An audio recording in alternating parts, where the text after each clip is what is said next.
They went through all these dangerous sites and places from country to country, from month to month, to arrive in the United States with the hope of raising their families, their kids, working, just making, for their families.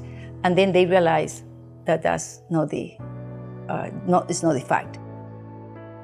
What occurred is the influx in the volume and the speed, right? Or I would say the short timeline in which they came saturated a system that was not prepared for that influx of volume. So to me, what it did is expose that weakness, and it's telling us a truth that we need to attend to.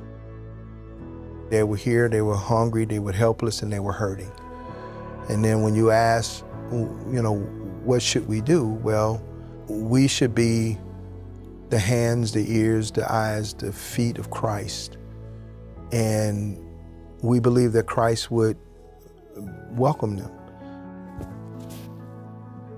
I couldn't go to bed at night and have my children sleep comfortably and have these kids sleeping the way they were and how they were being treated.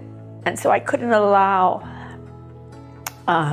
myself to distance my personal history to what was happening in this country right now. They told us, hey, look, we need assistance with English as a second language. Oh, okay. So we then sought out ESL instructors.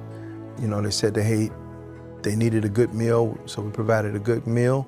We just wanted to really welcome the new arrivals and to just love on them and to just extend the love of Christ. So it started with me and Dr. Figueroa and me begging some of my friends to come join me. Just talking to people proved to be extremely effective, especially because the majority of us spoke Spanish. We designed a protocol that was very easy to scale up, but we've also been able to build on that and provide other resources, connect people with follow-up care, mental health care, substance abuse counseling, options counseling, legal counsel.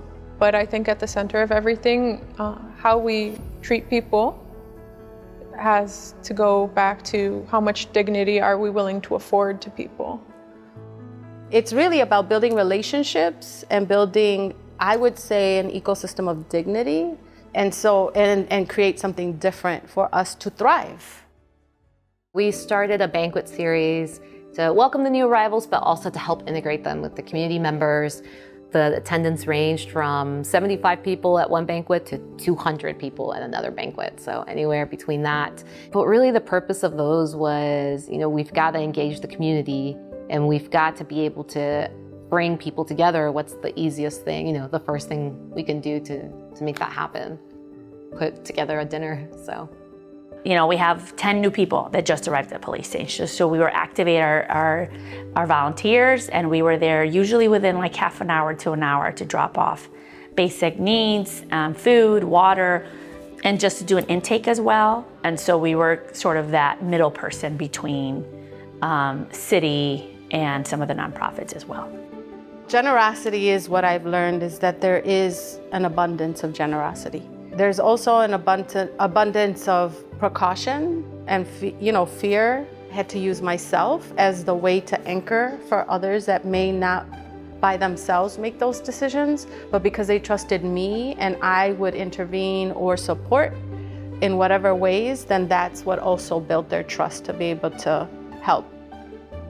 The Latino Policy Forum, in this coalition of organizations, agencies, was extremely instrumental to put together all these agencies that we were there sharing information. We were there exchanging resources.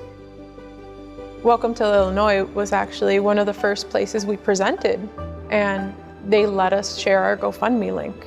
And I really think that's one of the first points where that GoFundMe went viral.